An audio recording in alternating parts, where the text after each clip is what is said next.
Buenas tardes a todos, bienvenidos a una nueva edición del Aula Morán. Hoy vamos a contar con Antonio López Nicolás, que nos va a hablar sobre los mensajes clave del último informe de síntesis del IPCC que cierra el sexto ciclo de evaluación.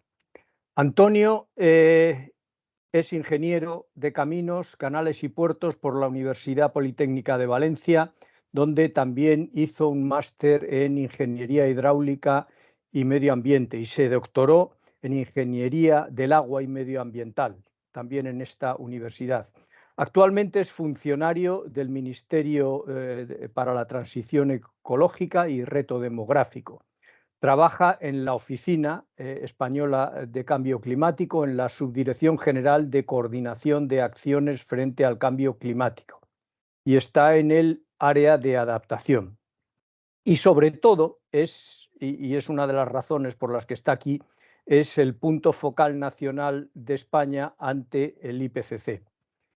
Previamente trabajó como consultor en la empresa Traxatec para la Confederación Hidrográfica del Júcar, tanto para la Oficina de Planificación Hidrológica como para la Comisaría de Aguas. También ha trabajado como investigador en la Universidad Politécnica de Valencia en proyectos de investigación, tanto nacionales como europeos, para gestión fundamentalmente de recursos hídricos. Las sequías que ahora mismo están tan en boca de todos. Temas relacionados con impacto del cambio climático en relación con la disponibilidad de recursos hídricos y diseño de instrumentos económicos. Pero, aparte de su currículum, fundamentalmente está aquí, entre otras cosas, porque ha sido el representante único de la delegación española que ha aprobado el último informe de síntesis del sexto ciclo de evaluación del IPCC. Y hoy lo que nos va a contar, pues, es lo que salió esencialmente de esa reunión. Pues bienvenido, Antonio. Antes de que empieces, déjame que recuerde a todos nuestros participantes que este evento se está grabando y por tema de protección de datos, el que no quiera que se aparezca su imagen cuando luego lo colguemos en YouTube y también durante este evento, puede intervenir sin cámara o incluso sin micrófono escribiendo en el chat. Y por mi parte nada más, te doy las gracias en nombre de la Asociación Meteorológica Española y adelante, cuando quieras. Comparte tu presentación y el turno de palabra es tuyo.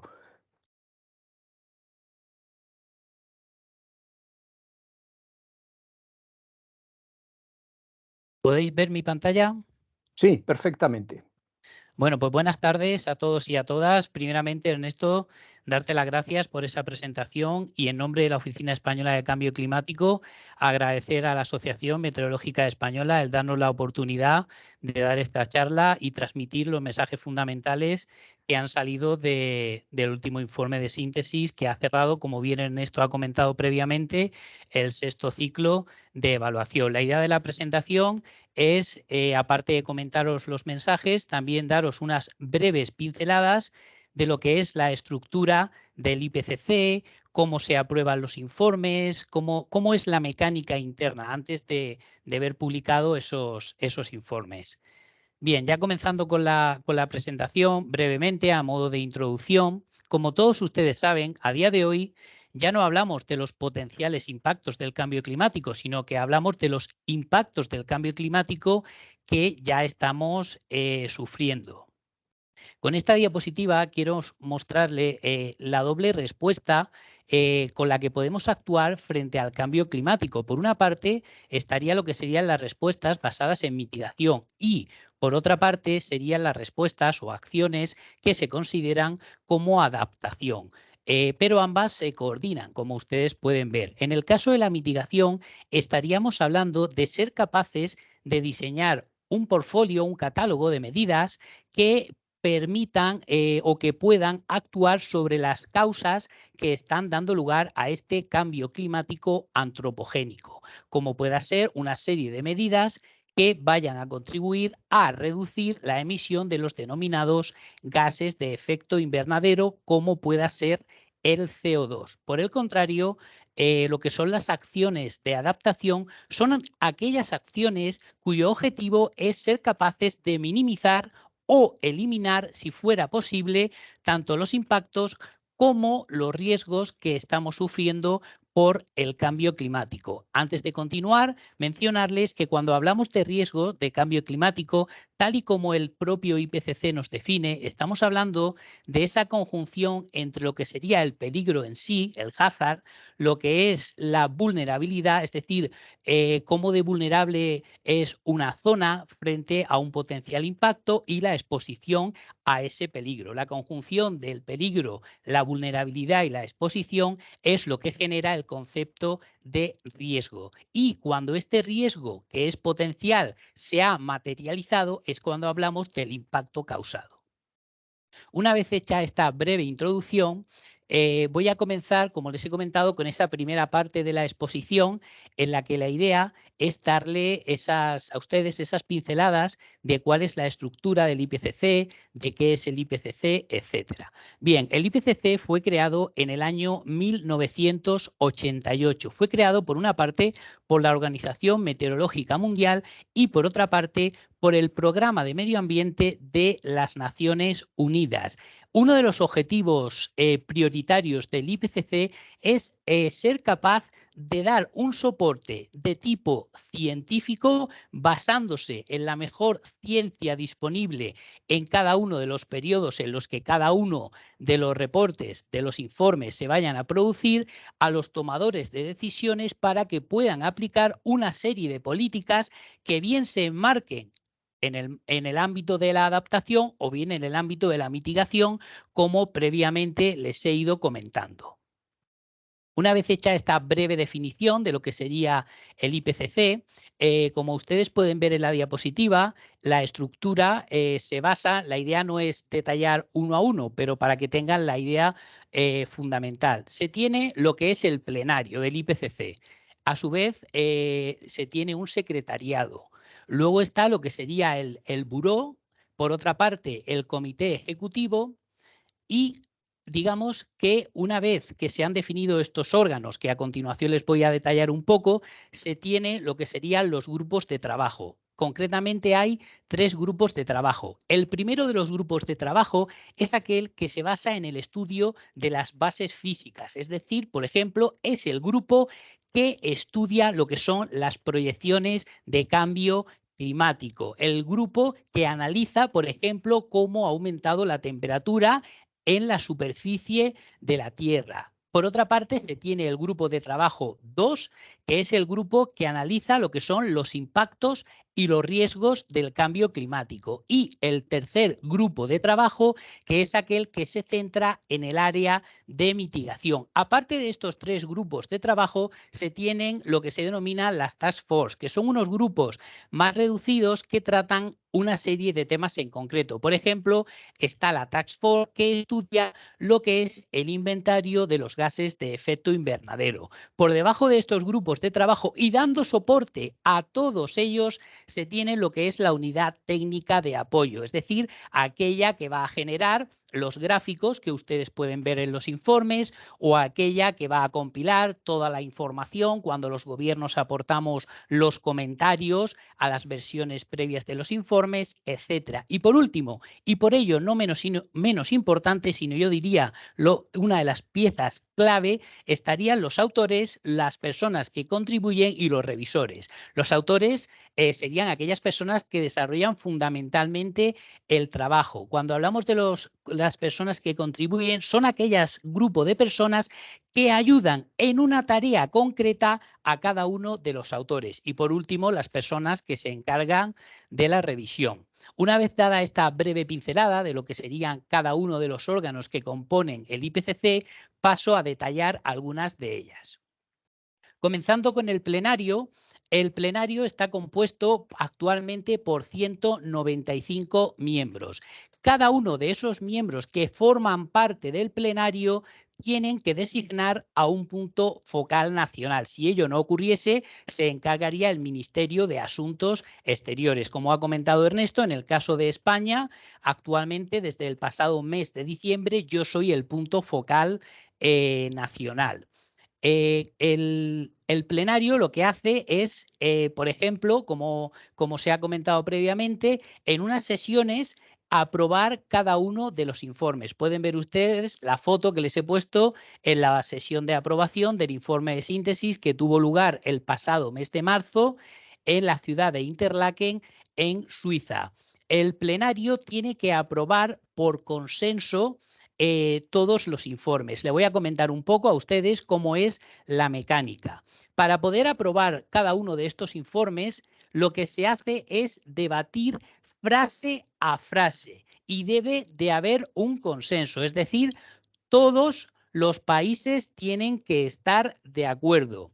Esto, como ustedes imaginarán, abre un amplio proceso de negociación y entonces, en paralelo a lo que es el plenario, cuando se lee una frase en la cual no hay un acuerdo y hay diferentes puntos de vista, lo que establece el chair, que sería el presidente del IPCC, son los denominados contact groups o huddles. Huddles sería como un grupo pequeño de personas, 8, 9 o 10 personas. En estos grupos pequeños, los contact groups y los huddles, lo que se trata es de ser capaz de salir de ese callejón al que se ha llegado, es decir, tratar de encontrar un punto de acuerdo entre las posiciones que cada uno de los estados tienen. Comentarles que en estas sesiones, tanto en lo que es el plenario como en los contact groups como en los huddles, siempre están presentes los autores de cada uno de los capítulos o de los temas que se estén abordando. Y por supuesto, es necesario tener su aprobación porque son las personas que han elaborado todos los documentos y son las personas que conocen en detalle la mejor ciencia disponible referente a cada uno de los temas que se están debatiendo. Para que se hagan una idea, cuando se comienzan estas sesiones de plenario, se tiene como un contador. En ese contador hay 3 colores. En rojo, que quiere decir que la frase aún no se ha abierto, no se ha leído en el plenario. Es decir, el chair va a leer frase a frase. Luego se tiene el color amarillo, que quiere decir que la frase se ha leído en el plenario, pero que no hay un acuerdo. Por lo tanto, hay un contact group en paralelo o un huddle. Y por otra parte, en verde, que es cuando ya se ha logrado ese consenso, ese acuerdo, bien directamente en plenario, esto ocurre la menor de las veces, siempre a través de los consensos, del trabajo en paralelo que, resaltando siempre la gran labor que ejercen los autores, los científicos, que contribuyen de manera gratuita a realizar estos informes, hayan llegado. Y simplemente a modo de ejemplo, contarles que en esta última sesión se suponía que el trabajo lo íbamos a realizar de lunes a viernes. Pues bien, se acabó el domingo. Se tuvo que alargar el trabajo porque las negociaciones son duras, diferentes puntos de vista y simplemente a modo de ejemplo, pues comentarle que la noche del viernes y del sábado apenas dormimos 2 o 3 horas. Se estuvo trabajando de manera continua para poder lograr estos puntos de acuerdo y siempre recalcando el papel fundamental de los autores. Bien, una vez hecha esta breve descripción de lo que sería el plenario y comentado lo que es la mecánica interna de cómo funcionan estas sesiones de aprobación, vamos a continuar avanzando. Como les he comentado previamente, no se trata de hacer una descripción en detalle de cada uno de los órganos. Entonces, por ejemplo, de cara al buró, el buró es aquel órgano que va a dar una guía, un apoyo, una ayuda al plenario, al panel, tanto en los aspectos científicos como técnicos. El buró está constituido, como ustedes pueden ver en la diapositiva, entre otras figuras, por el chair del IPCC, que sería el presidente, la figura de máxima autoridad, la persona que dirige el debate en esas negociaciones, la persona que a tiempo real tiene que tomar decisiones cuando un tema se enquista, no es posible obtener esa conclusión. Es decir, es un trabajo muy entregado y se requiere de una persona con un amplio currículo y bagaje en muchos temas científicos, aparte de un liderazgo. Y bueno, como ustedes pueden ver, hay otra serie de figuras que en esta presentación no vamos a entrar en detalle. Comentarles también, ahora que ven ustedes la composición, los diferentes miembros del buró, que justo el próximo mes de julio en la ciudad de Nairobi, en Kenia, tendrá lugar la elección de todos los miembros del buró para el nuevo ciclo. Estaremos arrancando ya el 7º ciclo y en estos momentos se están postulando las personas que quieren ser candidatos o candidatas a cada uno de estos puestos. A continuación vamos a hablar de estos grupos de trabajo. Como ya les he comentado previamente, tenemos fundamentalmente 3 grupos de trabajo.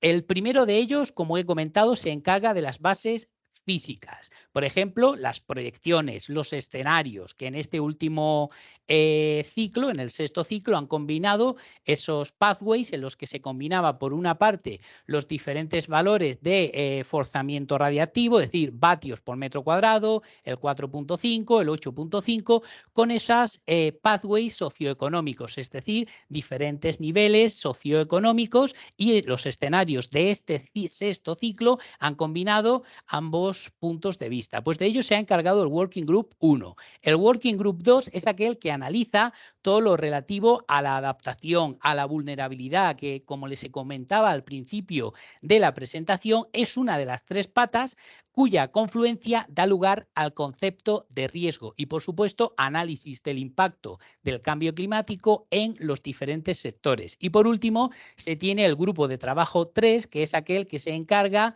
de la mitigación, de todo aquello que tenga que ver con los aspectos de mitigación, como son las tecnologías que a día de hoy estén disponibles para poder reducir la concentración de gases de efecto invernadero. Como pueden ver ustedes en la derecha, en la parte inferior de la diapositiva, hablamos de unos grupos de trabajo ad hoc, de estas task force. Les he comentado el caso de los inventarios de gases de efecto invernadero, pero también se tiene el grupo de trabajo que da soporte a todos los datos que se generan durante estos informes. En este caso, cabe destacar, en referencia al Working Group 1, se tiene online, por supuesto, de acceso público, como es toda la documentación que va a generar el IPCC, lo que se llama el Atlas Interactivo, en las cuales ustedes pueden seleccionar por diferentes áreas geográficas la evolución bajo diferentes escenarios, por ejemplo, de la temperatura en la superficie.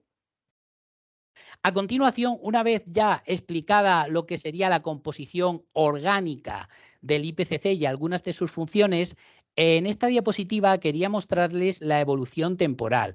Como pueden ver, y ya les he comentado previamente, los inicios fueron en el año 1988 y siguiendo la línea temporal que ustedes ven en la parte superior que pone FAR, SAR, TAR, todo eso hace referencia a los ciclos de assessment, de análisis, es decir, F es de first, el primer ciclo de evolución, S de second, del segundo, y así llegamos, si siguen ustedes la línea temporal, a la R6, que es el 6º ciclo, que, como les he comentado, recientemente ha sido completado con lo que sería la aprobación de este informe de síntesis. Comentarles también que ustedes pueden ver que durante estos ciclos también se marca en esta figura alguno de los hitos fundamentales, como es el Acuerdo de París, que tuvo lugar en el año 2015, o en la derecha del todo, como ustedes pueden ver, el Global Stocktake. El Global Stocktake, simplemente de manera resumida, es que por primera vez este año 2023, y luego será cada 5 años, de acuerdo con los objetivos establecidos en el Acuerdo de París, se trata de una evaluación que trata de ver cómo vamos en el cumplimiento o en el alcance de esos objetivos. También el IPCC va a generar lo que son una serie de informes especiales, es decir, cuando se inicia un ciclo se da un mandato para hacer un foco en alguna serie de temas específicos. En esta diapositiva les he traído a ustedes lo que son los 3 informes especiales de este 6º ciclo de evaluación. El primero de ellos es en el que se ha analizado el impacto que tiene esa elevación de la temperatura superficial a 1,5 grados. También se ha hecho un informe especial en referencia a los océanos y la criosfera y, por último, el informe que hace referencia al uso de la tierra y relacionado con el cambio climático, reforestación, etcétera. Bien, una vez que ya hemos comentado lo que serían estos informes especiales, los 3 grupos de trabajo, pues bien, estos 3 grupos de trabajo, cada uno de ellos ha generado un informe. Es decir, el Working Group 1 hace una contribución al informe de evaluación genérico. Por lo tanto, tenemos el informe de evaluación que se alimenta del trabajo que cada uno de estos 3 grupos hace. Por lo tanto, es lo que llaman el Assessment Report. Son 3 informes. Contribution del Working Group 1, la contribución del Working Group 2 y la contribución del Working Group 3. Por otra parte, tenemos los reports, los Special Reports, que previamente les he enseñado. Y el punto final es que se hace el informe de síntesis en el que se recogen los principales mensajes que en la contribución de cada uno de los 3 grupos se ha realizado a ese informe genérico de evaluación y que, como ya les he comentado previamente, se aprobó en marzo de 2023. En la diapositiva pueden ustedes ver el enlace a toda la información referente al análisis que se realizó. Se tiene el informe, se tienen los titulares principales, la presentación que el chair, el doctor Lee, realizó el lunes 20 de marzo. Tienen toda la información disponible en esa página web. Bien, una vez completada la primera parte de la presentación, en la que la idea era que ustedes pudieran conocer la estructura, los tipos de informe y la mecánica de funcionamiento, pasamos a la segunda parte, en la que la idea es comentarles cuáles son esos key messages que, como les he comentado previamente, estuvimos durante una semana negociando, debatiendo para poder llegar a estos acuerdos, que, como ya les he comentado, se basan en los trabajos que previamente se han realizado y, como siempre, y no podía ser de otra manera, con la colaboración activa de los autores, de los científicos, que son los que conocen la mejor ciencia disponible en cada uno de los aspectos a tratar. Bien, ya comenzando con los mensajes en sí, primeramente lo que nos dice el informe, nada más empezar con su lectura, es esta señal de warning, de ojo, que se ha comprobado que la temperatura superficial global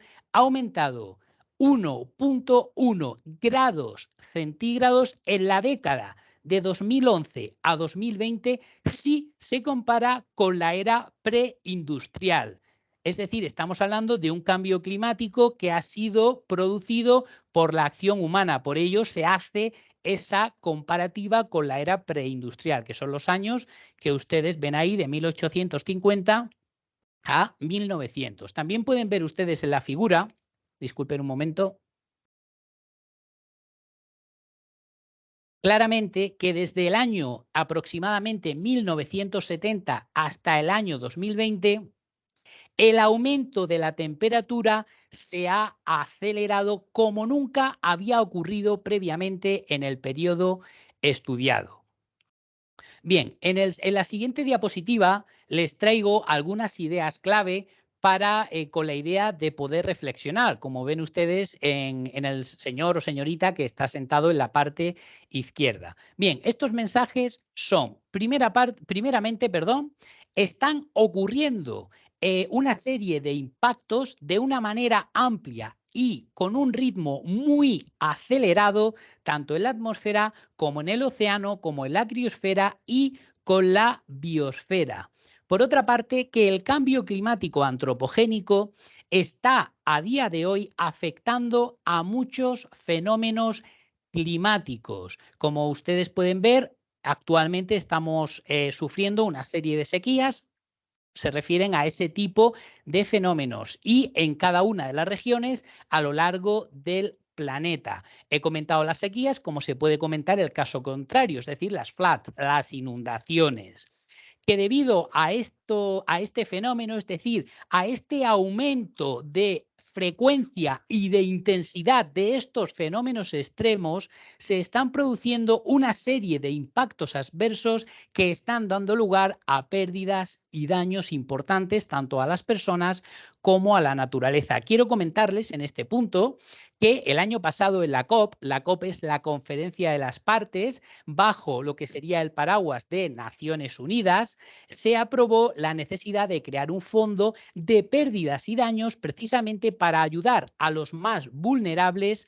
que están sufriendo los efectos del cambio climático. Pues precisamente en estos días estamos trabajando también aquí en la oficina con los grupos europeos que están vinculados a Naciones Unidas en ser capaces de conseguir que en el próximo mes de diciembre, que tendrá lugar la próxima COP, es decir, la próxima conferencia de los miembros que forman parte de Naciones Unidas, entre las cuales se encuentra España, para poder lograr ver qué tipo de mecanismos se incluyen en ese fondo. Es decir, pueden ver con este ejemplo claro que ya se está trabajando en estos temas, estamos actuando, vamos en la buena dirección.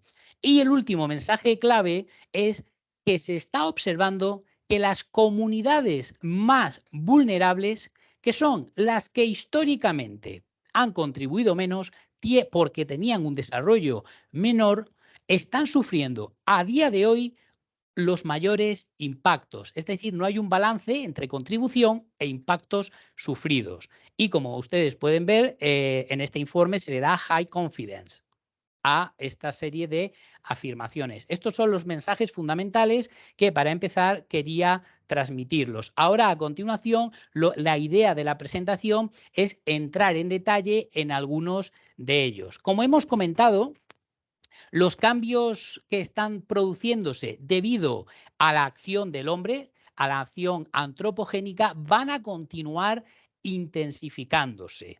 ¿Qué nos muestra en esta figura el informe de síntesis? Pues en esta figura lo que se muestra son los impactos que se han observado en una serie de sectores. Como pueden ver ustedes, hablamos, por ejemplo, en la disponibilidad del agua y en la producción alimentaria, o en la salud y el bienestar. Y lo que nos indica aquí el IPCC es, para cada uno de estos ítems, por una parte, si estos impactos observados siempre a nivel global, hablamos de un análisis global, no es un foco ad hoc en un punto determinado, son adversos. Si, por el contrario, pudieran tenerse impactos adversos y positivos.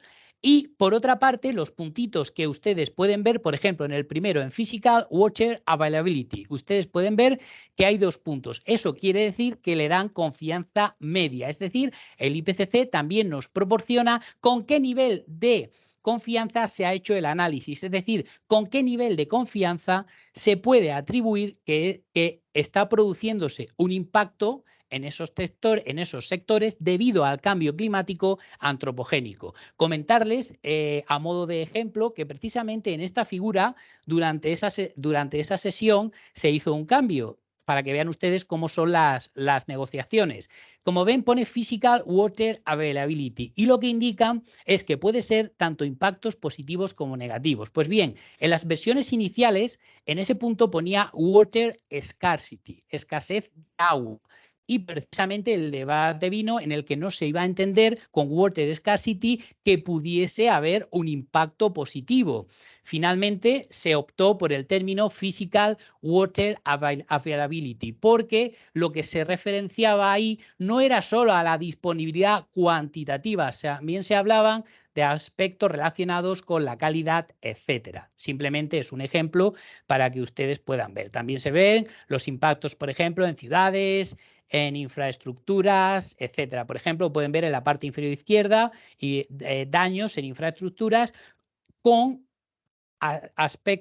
impactos adversos, está en rojo, y además con una alta confidencia, es decir, con una gran soporte de que esos análisis de que esos impactos pueden ser atribuidos al cambio climático antropogénico.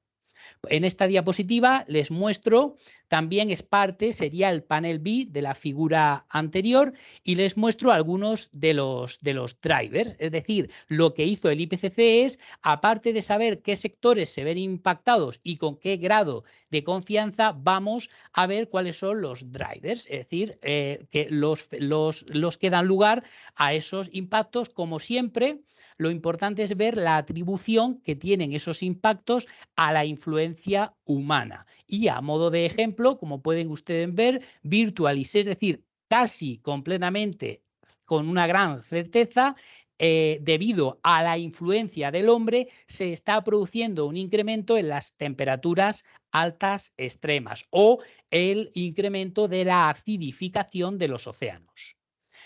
A modo de ejemplo, ya les he comentado este análisis que se ha realizado, impactos por sectores con grado de confidencia, siempre cambio climático antropogénico. Les he traído el caso de los impactos en las infraestructuras urbanas.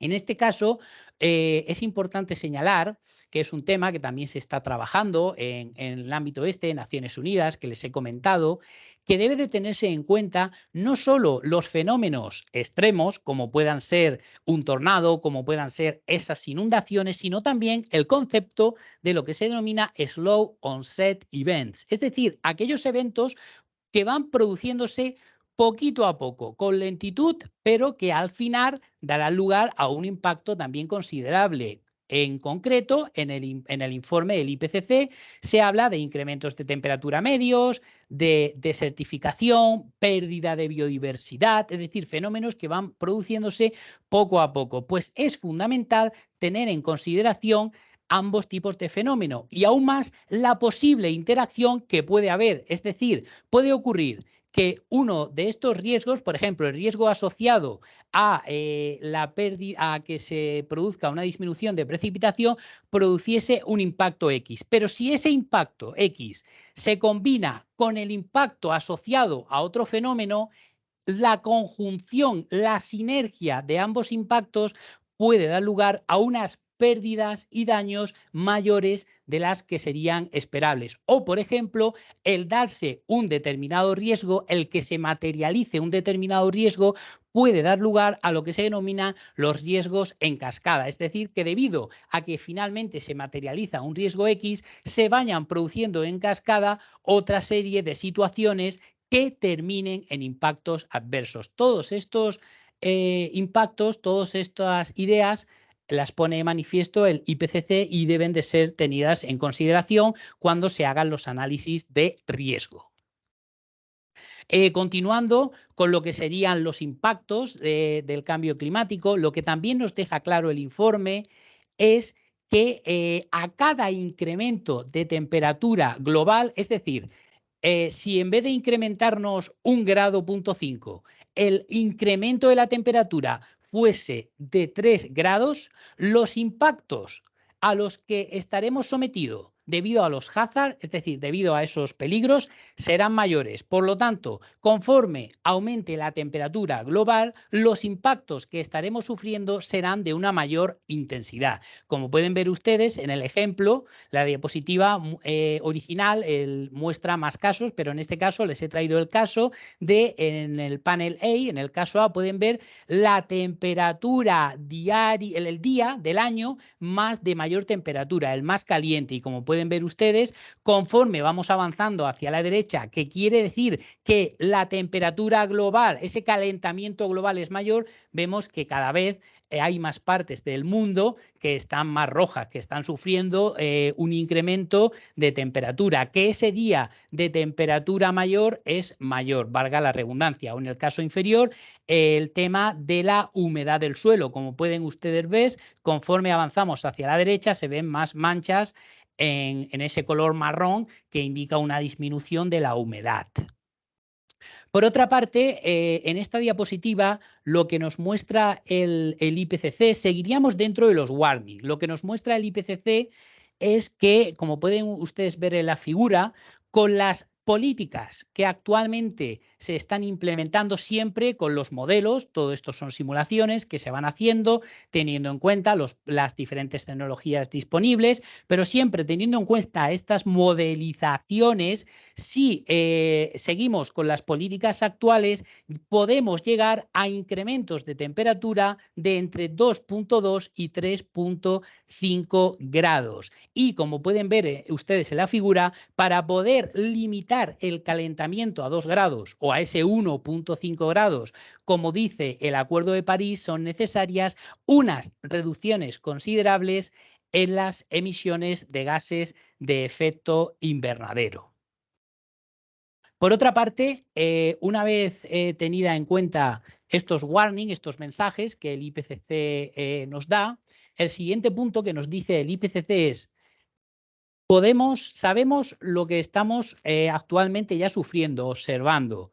Hemos hecho una serie de modelizaciones y vemos que no es suficiente. Por lo tanto, es necesario llevar a cabo acciones de mitigación de una manera rápida, con una profundidad y siempre que sean sostenibles. Y a su vez es necesario acelerar las acciones de adaptación que se están llevando a cabo. Pues todo ello, llevado en esta década, dará lugar a la reducción de pérdidas y daños tanto para el hombre como para los ecosistemas, como previamente les he comentado. Es decir, es necesario actuar.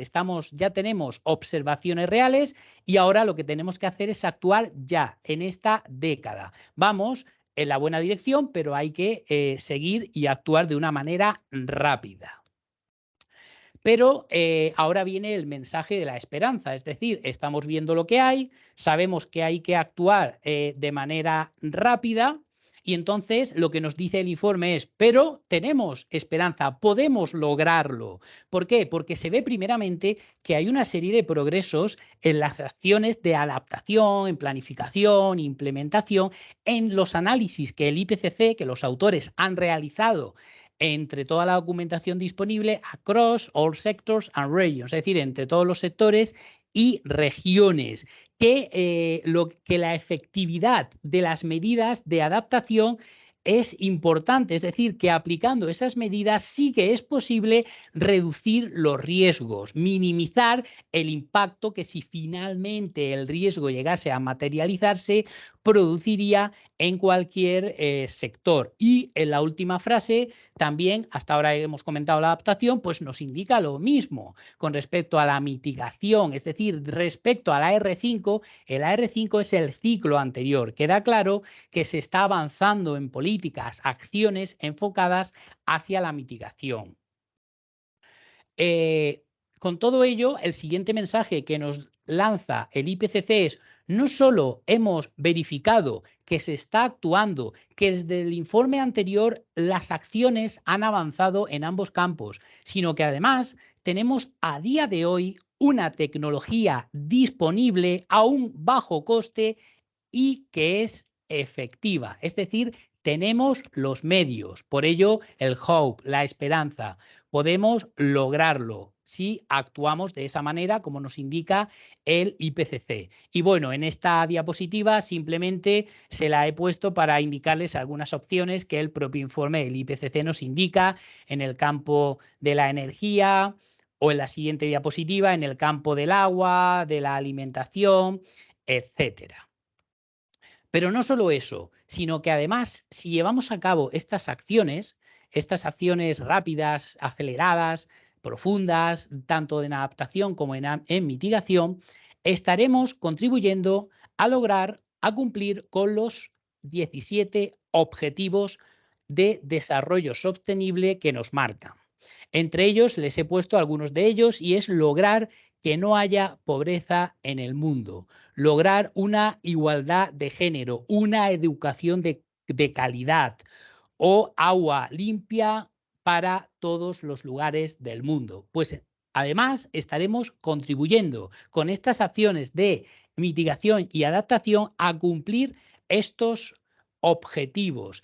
Es decir, tenemos las herramientas, podemos hacerlo, hay que ponerse a ello. Sería el resumen en 3 frases. Luego, también nos indica que hay que tener conceptos como la equidad en consideración cuando se diseñan todas estas acciones. Concretamente, se habla sobre priorizar equidad, justicia climática, justicia social, etcétera. Pues todo ello dará lugar, todos teniendo en consideración todos estos principios, seremos capaces de diseñar esas acciones de adaptación y mitigación ambiciosas que darán lugar a un aumento de la resiliencia climática. Es lo que nos viene a decir esta diapositiva.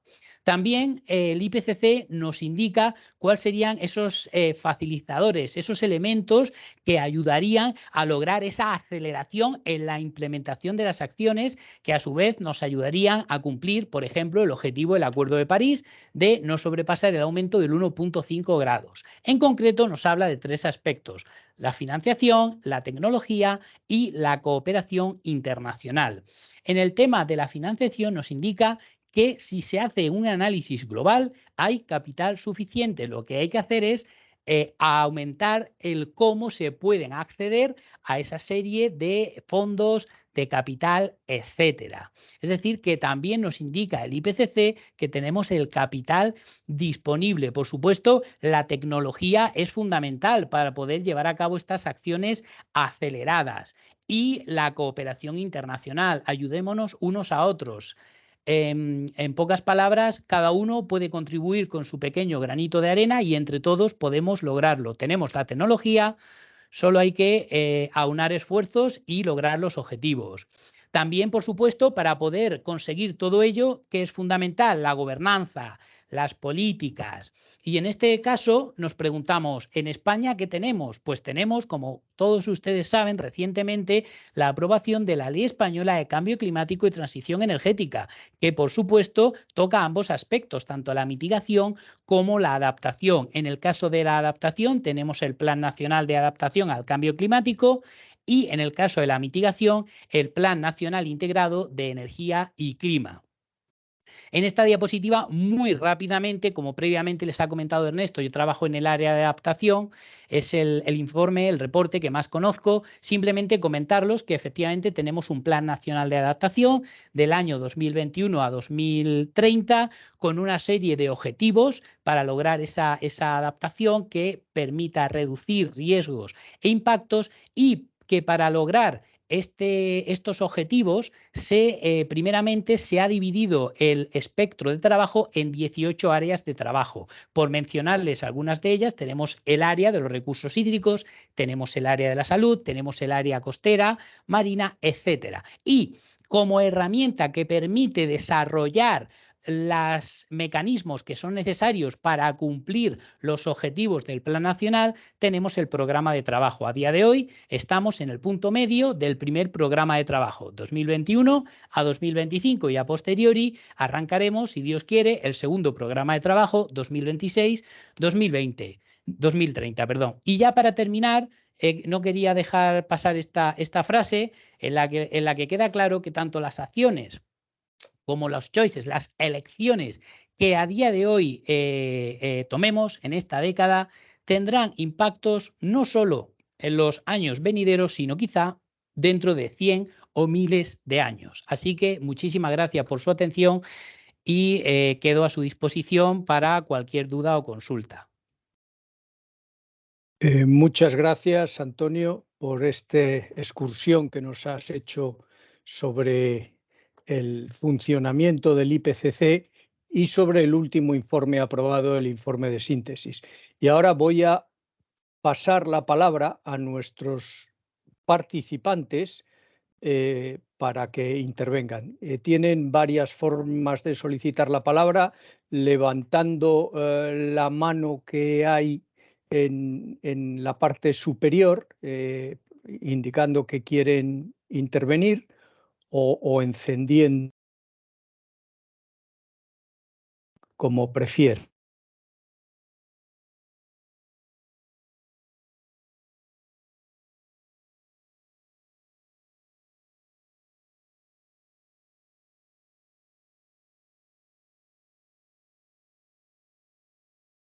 Bueno, mientras se animan nuestros participantes, voy a plantear yo algunas cuestiones.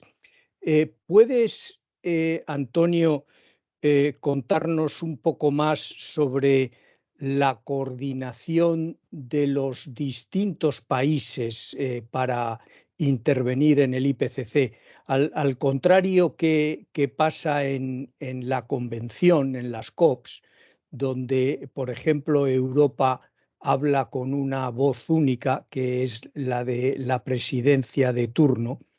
Aquí en el IPCC no hay una voz única, hay una voz por país europeo.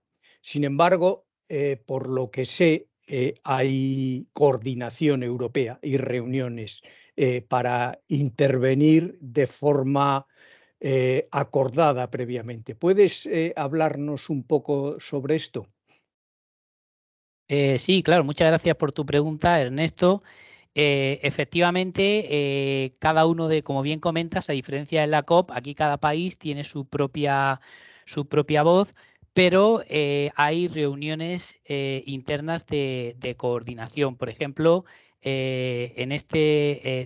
hay, por una parte, hay un grupo informal que tenemos reuniones cuando se acercan este tipo de eventos en las cuales cada una de los países pues expone sus ideas, cuáles son los fundamentos que defienden para dar para esas conclusiones o esas ideas. Y entre todos los países europeos tratamos de ver cuál puede ser una postura común si es el caso. Claro, no siempre se consigue, pero sí se trata de buscar ese consenso en estos grupos informales que ya le digo que tienen lugar pues antes de estos eventos por Teams. Pero luego ya físicamente, efectivamente, durante las sesiones de aprobación, en esta que comenzó el lunes, el domingo por la tarde ya tuvimos una reunión europea. Es muy habitual que en la propia instalación pues hay reuniones de diferentes grupos y en la cual ya se expusieron, por ejemplo, se habló de cuáles de un poco qué es lo que se esperaba, si iba a haber mucha discrepancia durante la negociación al tratarse de un informe de síntesis, como muchas de las ideas ya estaban plasmadas en las contribuciones que los working groups habían hecho a ese informe, a ese assessment report. Fue una reunión más genérica, un poco de ver impresiones generales, ese domingo por la tarde. Y luego, durante efectivamente cada uno de los días, conforme van surgiendo temas en los que los países europeos puedan tener una postura similar frente a otros estados, se producen esas pequeñas reuniones fuera de la sala una vez que ha terminado o incluso por alguna plataforma como Slack, pues se va hablando para tratar de buscar apoyos, consenso. No siempre se consigue porque siempre hay una divergencia en algunos aspectos, pero esa sería la manera de efectivamente de coordinación que hay durante estas sesiones. Y luego, pues bueno, algunas pequeñas conversaciones también en descansos. Oye, ¿cómo veis España el tema? Y por supuesto que hay coordinación, se pregunta a personas, si es un tema muy concreto, pues se preguntan a personas expertas en España que puedan saber de ese tema para dar la postura de España y ver un poco si la Unión Europea puede defender una postura común, y efectivamente así ocurrió en diferentes temas durante la realización de esta sesión de aprobación. Muchas gracias. Veo que Encarna Serrano tiene levantada la mano. Adelante, Encarna. Gracias, buenas tardes. Gracias, Antonio, por la información que nos has aportado y sobre todo sobre las novedades. Mira, mi pregunta es más bien una curiosidad y es sobre el proceso de elaboración final, o sea, de lo que es los contenidos finales de los informes, ¿no? Me pregunto, bueno, como bien has dicho, todo lo que aparece, se publica, está consensuado. Entonces, mi curiosidad es saber si ha habido alguna vez algunos contenidos en los que no haya habido consenso y, por tanto, qué es lo que se hace en ese caso y si ha habido alguna vez algo que realmente escrito o elaborado por los expertos, finalmente, por falta de consenso, no se haya plasmado, no se haya publicado. ¿Ha ocurrido, sabes si ha ocurrido alguna vez alguna experiencia de este tipo? Vale, Encarna, muchas gracias por tu pregunta. Bueno, mi experiencia en lo que sería estas sesiones de aprobación, como les he comentado, soy punto focal desde el pasado mes de diciembre, y entonces le comento en lo que yo he vivido, que es la experiencia que les he tratado de transmitir. O sea, lo que sí que ocurre es que antes de llegar a estas sesiones de aprobación hay unos drafts, unos borradores, en los cuales cada uno de los países puede hacer los comentarios que considere sobre esos drafts. Luego, lo que es la unidad técnica del IPCC, digamos que hace una compilación de todos esos comentarios que, por supuesto, como les he comentado, todo es analizado por los autores, que son los científicos, son las personas que realmente conocen la base de todo, y es fundamental escucharles, confiar en ellos y tener en cuenta su punto de vista. Entonces, lo que en mi experiencia durante este mes de marzo, no es que se quitara algún párrafo, pero algún párrafo a lo mejor sí se tuvo que modificar un poco, pero ya le digo, siempre con argumentos de tipo científico, porque aunque nosotros acudimos como miembros de delegación de gobiernos, aunque muchos de nosotros hemos estado en el mundo de la investigación. Yo estuve muchos años en el campo de los recursos hídricos, allí en la Politécnica de Valencia, aunque actualmente esté en la administración. Es decir, somos miembros, en la mayoría, que también, si a lo mejor no a día de hoy, que algunos también, pero tenemos un bagaje también científico. Conocemos un poco esa manera de analizar, y entonces sí que alguna frase se ha podido matizar, pero siempre cuando hay estas divergencias que le comentaba a ustedes, siempre en estos contagroups o en estos grupos en paralelo, perdón por seguir usando esa terminología, en los grupos en paralelo, siempre van autores de esos párrafos, porque ellos conocen de sobra cuál es la base, cuál es el origen de esas ideas y qué es lo que es decir, qué es lo que realmente se puede plasmar en el informe, aunque sea una pequeña modificación, como sí que ha ocurrido en algún párrafo, pero que tenga una base científica, es decir, que no sea por un tema político, porque el IPCC, de hecho, uno de sus mayores valores es la neutralidad que tiene frente a los temas políticos. Es un asesoramiento de tipo científico y técnico. Y eso es lo que le puedo comentar a usted, Encarna, en referencia a su pregunta.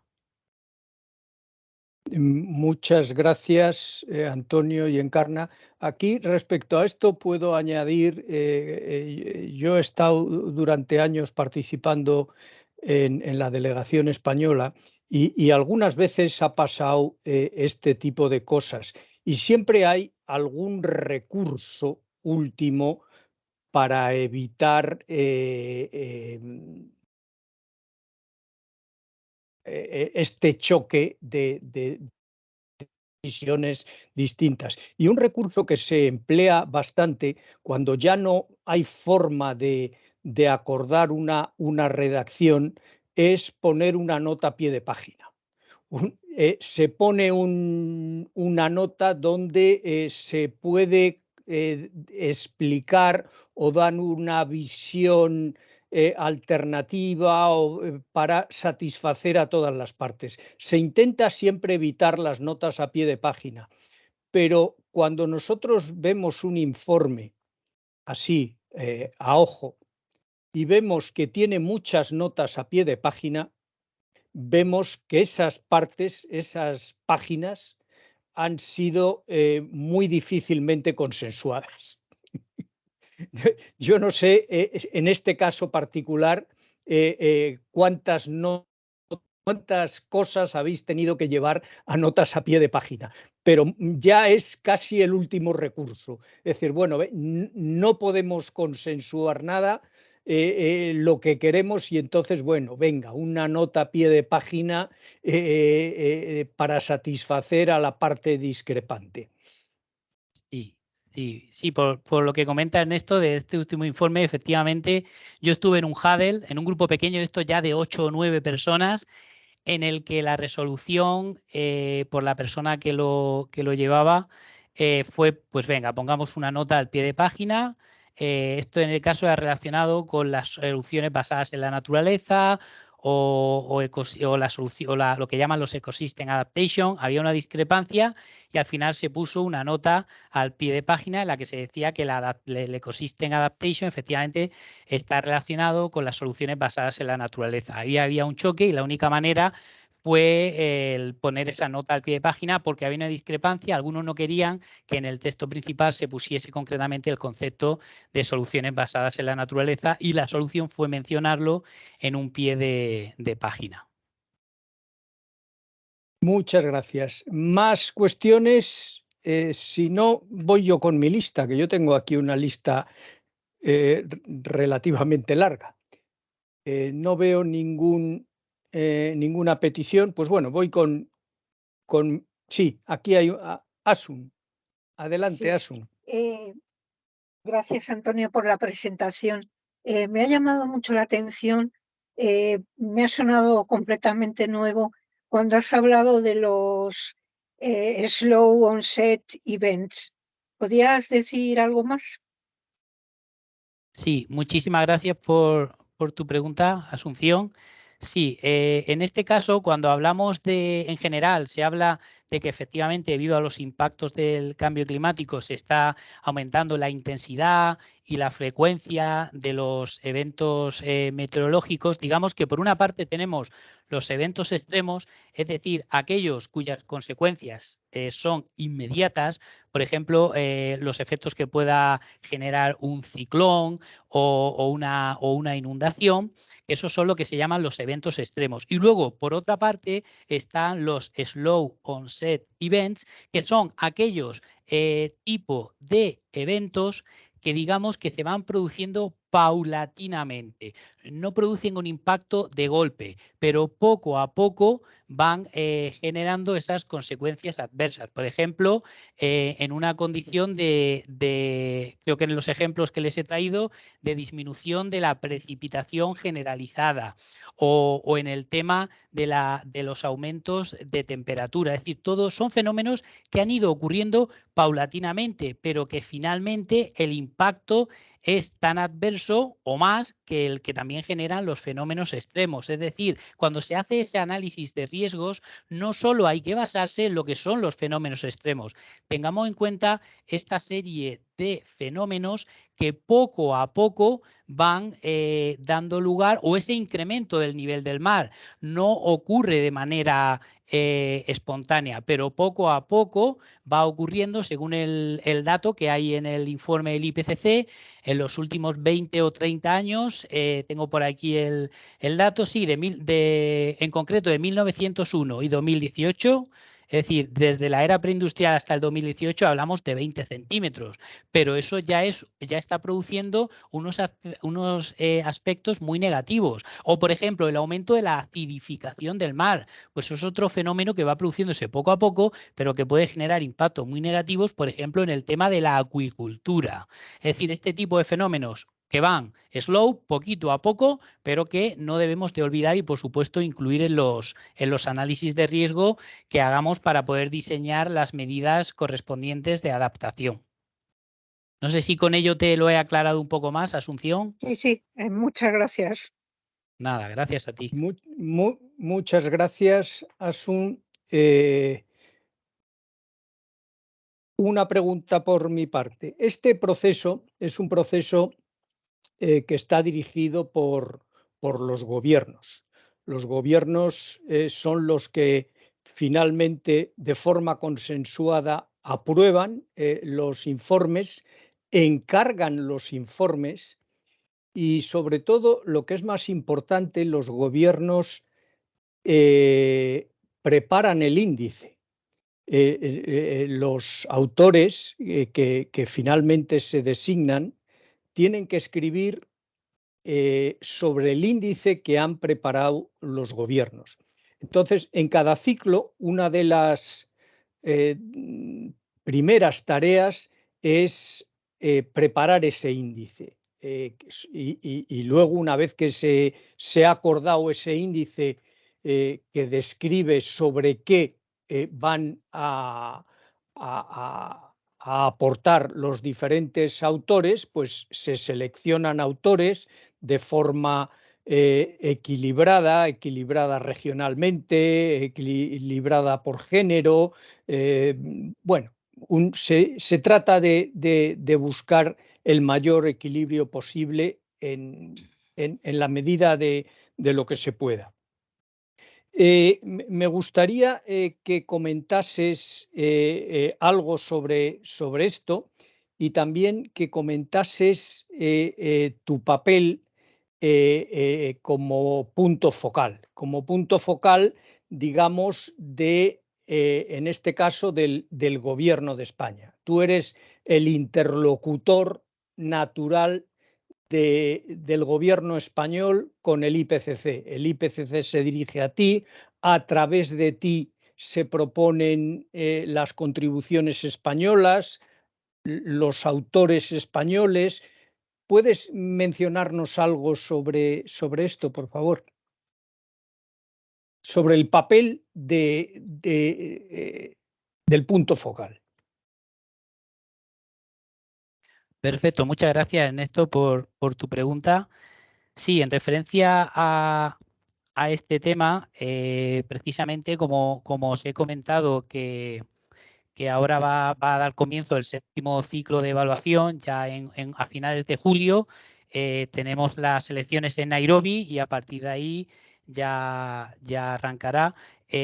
Primeramente, la idea que tenemos, una vez que recibamos las instrucciones por parte del IPCC de poder ya abrir el periodo de nominación de autores, la idea que tenemos es nosotros darle la máxima difusión en todas las redes que podamos, para que todas las personas que consideren que pueden aportar, que tienen un conocimiento científico. De hecho, a día de hoy ya nos están llegando currículums de personas que muestran su interés para poder participar en el siguiente ciclo. Personas que algunas han sido autoras ya o autores en el ciclo anterior. Entonces, en este aspecto, la idea que tenemos nosotros es que cualquier persona que quiera colaborar como autora de estos informes, mi papel será, junto con el coordinador del área de adaptación, recopilar toda la información de todas estas personas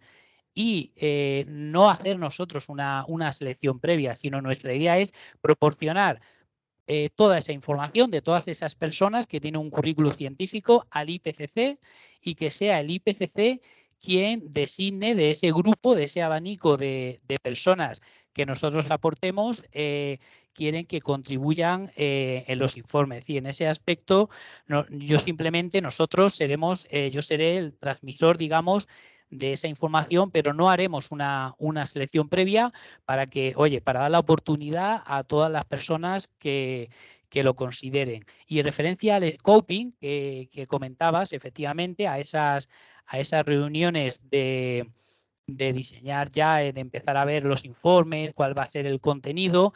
Yo aún no he tenido la oportunidad de asistir a ninguna, pero en principio la idea es recolectar cuando ya sepamos, por ejemplo, si van a ver los informes especiales, de qué temas van a ser. Parece ser que uno de ellos va a ser sobre ciudades. Pues la idea es recolectar todas las opiniones que podamos una vez que estén confirmados los informes de los expertos y transmitirlas. Es decir, el papel como representante del gobierno frente al IPCC siempre va a ser el de transmitir el mejor conocimiento que los autores y autoras españolas consideren que podamos aportar. Y es lo que de momento te puedo aportar en esto, a esta fase, a esta altura de mi cargo en el IPCC. Muy bien, muchas gracias. Veo que Víctor escribe en el chat: buenas tardes, ¿este informe tiene alguna versión en español? No, el informe de síntesis no está en español. Lo que sí que tienes, Víctor, es la traducción al español, un resumen que se hizo aquí en el Ministerio del trabajo del Working Group 1, del Working Group 2 y del Working Group 3. Si pones en el buscador MITECO, que es el nombre del ministerio abreviado, informes del IPCC en español, accederás directamente a ellos y tienes esos resúmenes. De este, en principio, no se va a hacer porque al ser un resumen de los previos, consideramos que con la difusión de los otros se pueden captar las principales ideas.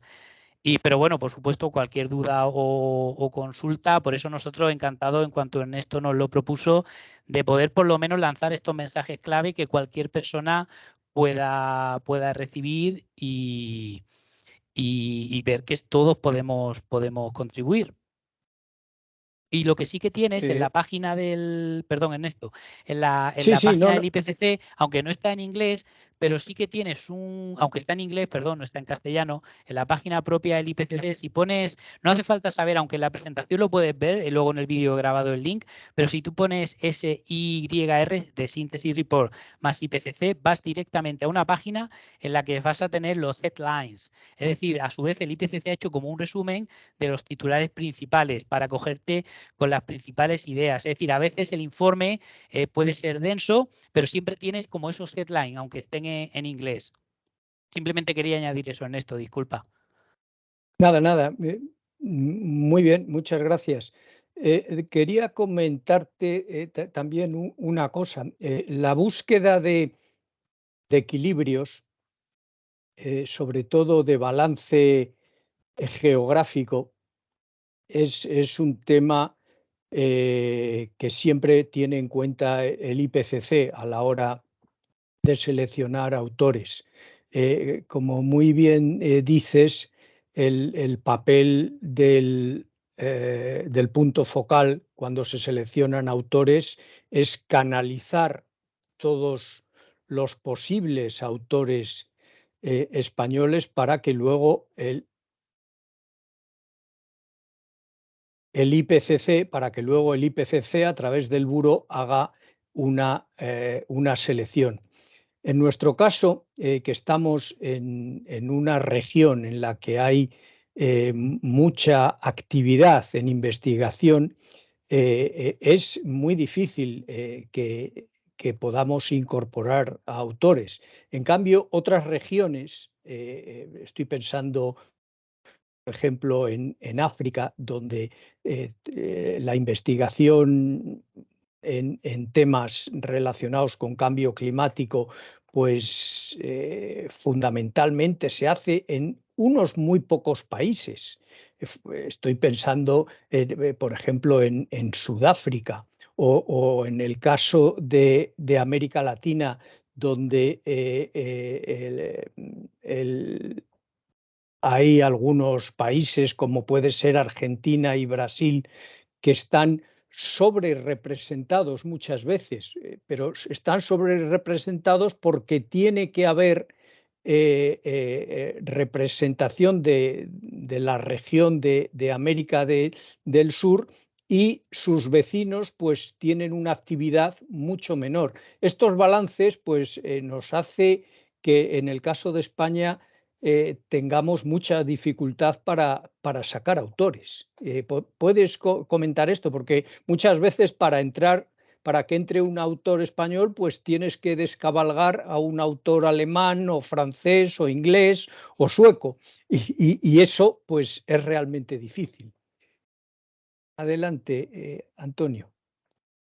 Sí, efectivamente hay como esos balances por regiones. Nosotros creo que somos la región sexta. Ocurre lo mismo en el tema del buró, no en el chair, que en el chair es un voto como cuando vayamos aquí a votar cada uno al presidente o presidenta de su comunidad, pero en el resto de cargos efectivamente están como esos balances entre regiones.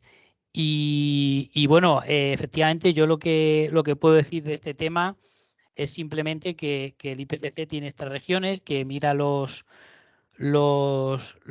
balances, y nosotros vamos, lo que yo puedo decir es lo que les he comentado previamente.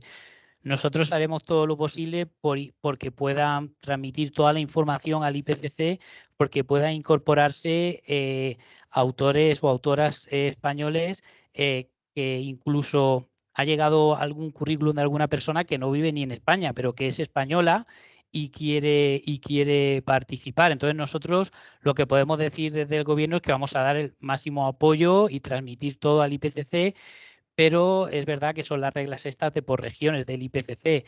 Entonces, en ese aspecto lo que nosotros podemos hacer es dar el máximo apoyo para que salgan cuantos más autores españoles, porque hay investigadores e investigadoras muy buenas, tanto dentro de España como en Inglaterra, alguna compañera mía que está allí con su plaza de profesora titular, etcétera, y gente muy buena, preparada y la verdad es que quizá pues habría que plantearse, Ernesto, esto ya es una opinión personal, no está hablando del punto focal, sino Antonio, podría plantearse pues dentro de pues, lo que hablamos, de tener en cuenta estos criterios pues de inclusividad, de todo, el reformular algunas de estas reglas que tiene el IPCC, no sé, con algún tipo de criterio y para poder hacer ese balance, porque es verdad que a veces es difícil, pero yo lo único que puedo decir es eso, a día de hoy el apoyo que nosotros vamos a dar es llevar toda la información al IPCC.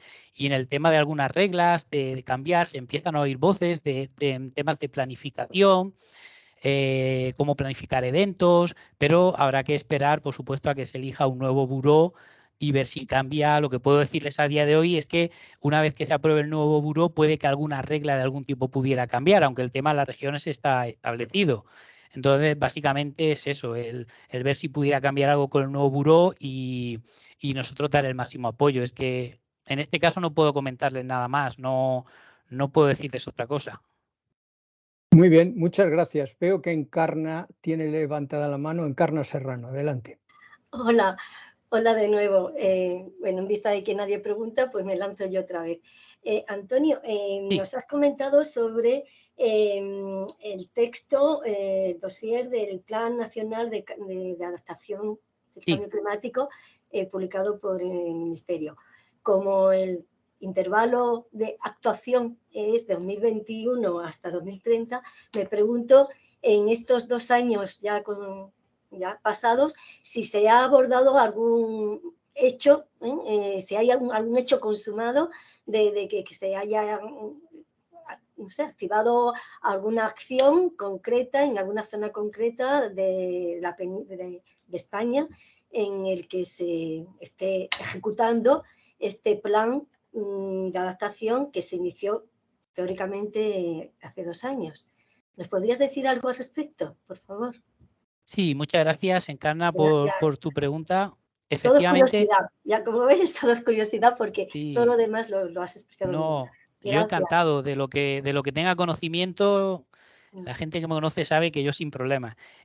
Sí, efectivamente, estamos en la mitad ya del primer programa de trabajo y comentaros que una de las tareas que llevamos aquí desde el área de adaptación con nuestro coordinador es precisamente tenemos en ese programa de trabajo tenemos identificadas más de 100 medidas para hacer en los 5 años, ¿de acuerdo?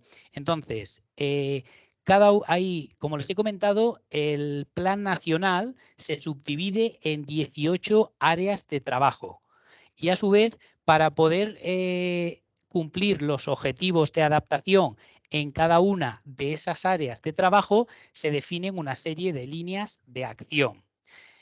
Y, a su vez, digamos, plan nacional, áreas de trabajo, y dentro de cada área de trabajo hay una serie de líneas de acción que permiten cumplir los objetivos del plan en esa área de trabajo. ¿Y qué es lo que nos falta para desarrollar las líneas de acción? Las medidas concretas.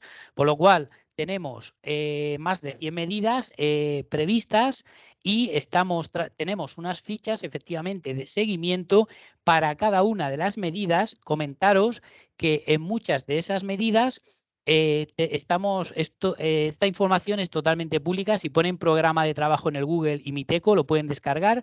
Cada una de estas medidas tiene un organismo responsable. Es decir, en algunas de ellas, la Oficina Española de Cambio Climático es la responsable de llevarla a cabo. Pero en otras serie de medidas, no es la oficina española. Por ejemplo, está como órgano responsable dentro del área mía, que yo me dedico al área fundamental, aparte del tema del IPCC, al área de costas y al área de ciencia, pues dentro del área de costas tenemos una serie de medidas de las que el organismo responsable es Puertos del Estado, y nosotros somos colaboradores, ayudamos en todo, pero ellos son los que van a desarrollar las medidas. O, por ejemplo, dentro del propio ministerio hay algunas direcciones generales que son las responsables de llevar a cabo esas medidas. Es decir, tenemos unas fichas que ustedes pueden ver, es totalmente público, en el que se pone cada una de las medidas, más de 100 medidas detalladas, quién es el organismo responsable, quién es la persona, el organismo que colabora,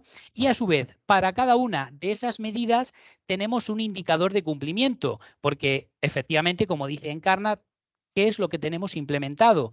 Se define la medida, pero luego se dice, vale, ¿cómo vamos a poder saber que realmente esa medida se ha implementado? O con AEMET, como bien Ernesto sabe, hay una serie de medidas que efectivamente se llevan a cabo en colaboración con AEMET.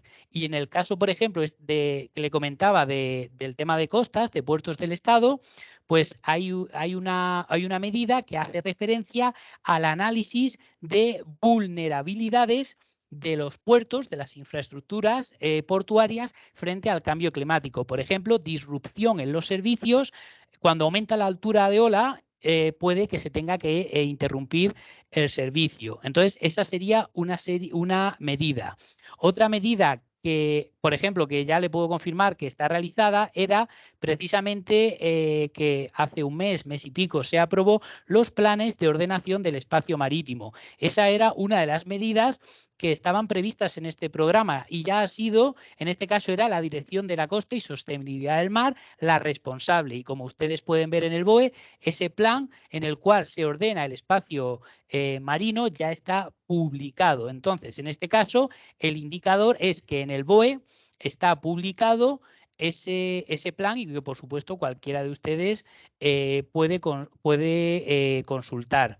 Este sería un ejemplo. O, por ejemplo, hay otra medida que es un observatorio del cambio climático en los puertos. Pues en este caso, precisamente la semana pasada, estuve en el evento final de un proyecto de investigación que está haciendo Puertos del Estado con caso de estudio los puertos de la Autoridad Portuaria de Valencia. Y han hecho estudios de vulnerabilidades, de riesgos. Entonces, en este caso, la medida está en progreso. Es decir, nosotros tenemos en nuestros Excels de control pues un porcentaje de evolución de la medida. En este caso es un ejemplo de una medida que no se ha completado, pero que ya está en progreso. Y entre otras medidas, pues tenemos va en plazo, porque nosotros teníamos con X marcados en qué periodo de tiempo se podía hacer. Y por ponerle ya un ejemplo de ciencia, pues hay otra medida que es el tema relacionado con el IPCC, es decir, publicación de estas guías resumidas, que les he comentado, que esto lo hicieron mis compañeros, no estaba yo en ese momento aquí, de esas guías resumidas de Working Group 1, Working Group 2 y Working Group 3, pues tiene una medida que está cumplimentada. Y, por supuesto, cuando termine el 2025 se publicará el estado de todas las medidas. Y espero haber respondido con estos ejemplos un poco a tu pregunta. Sí, gracias. Ya es un buen Muy debate. bien. Esperaremos al 2025 para leer dicho resumen. Gracias, Antonio. Gracias. Muchas gracias a los dos, y vamos con una última pregunta de Adrià Rubio y con esto terminamos. Adelante, Adrià. Hola, gracias, Antonio. Muchas gracias por la presentación. Me preguntaba concretamente sobre la gestión de recursos hídricos y el tema del agua, ¿no? Lo vemos últimamente en las noticias, el tema de la sequía, y me preguntaba si consideras que ese es uno de los retos principales a los que se enfrenta concretamente España, y si este problema está bien representado en el IPCC, si se tiene, digamos, en cuenta lo suficiente, y si de algún modo España podría liderar pues grupos de trabajo respecto a esta temática, en caso de que sea interesante para nosotros. Gracias. Muchas gracias, Adrià, por tu pregunta, y encantado de saludarte. Bien, efectivamente, como bien comentas, actualmente es por supuesto que consideramos nosotros como uno de los retos principales el poder abordar estas sequías que estamos sufriendo. Como pueden ver ustedes en las páginas de las confederaciones hidrográficas, recientemente se ha publicado el trabajo que ha ido realizando las diferentes confederaciones junto con la coordinación de la Dirección General del Agua. Actualmente están en consulta pública la revisión de los planes especiales de sequía, en los que ustedes ya pueden ver que ya se incluyen indicadores de la vulnerabilidad al cambio climático en referencia a los análisis de sequía. Entonces, por supuesto que desde el Gobierno de España, desde el Ministerio, se considera un aspecto fundamental, y también indicarte que en el IPCC efectivamente es un tema también, un tema importante, el tema de la disponibilidad de los recursos hídricos. Y, por supuesto, de cara al nuevo ciclo, al 7º ciclo, de cara a ese scoping, ¿no? A esas reuniones que comentaba Ernesto, que comentábamos de poder transmitir, que yo os he comentado, de poder transmitir al IPCC inquietudes, principales hitos o aspectos que nos preocupan como sociedad, como gobierno, nosotros. Por supuesto que es un tema que se puede tratar y en detalle, porque es un tema que ya está azotando cada vez a más partes del planeta, pero claro que en el IPCC es un tema que preocupa. Y de todas maneras, conforme avance el ciclo, pues iremos viendo si se puede hacer un grupo especial. Es un tema, yo creo que a día de hoy, dentro de lo que sería esos slow onset events, ¿no? Que poco a poco va avanzando. Y eso es lo que de momento te puedo indicar, Adrián, en referencia al tema. Genial, muchas gracias, Antonio. Nada, a ti. Bueno, pues muchas gracias. No nos queda nada más que agradecerte tu intervención, Antonio, sobre todo por contarnos qué es lo que sucede entre bambalinas para aprobar un informe. Pues los informes están ahí, todo el mundo los puede leer, pero no hay tanta idea entre muchos de nuestros participantes y en general de los lectores de los informes, de cómo se aprueban estos informes, cuál es el proceso, cómo funcionan estos grupos de contacto, los huddles, los corrillos, en los que en última instancia se intenta llegar a un acuerdo, todo este funcionamiento interno. Esto creo que nos has iluminado muy bien sobre todo este tema. Y nada más, quiero también dar las gracias, aparte de a ti por todas las explicaciones, a todos los participantes. Les recuerdo a todos que la grabación estará disponible hoy a última hora o mañana a primera hora en nuestro canal de YouTube, y tendremos la siguiente presentación, el siguiente evento del Aula Morán, que será publicitado por los canales habituales. Nada más, muchas gracias a todos y buenas tardes.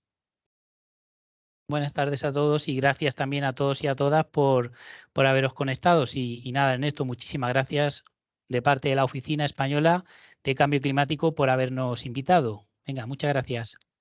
Muy bien, gracias, adiós.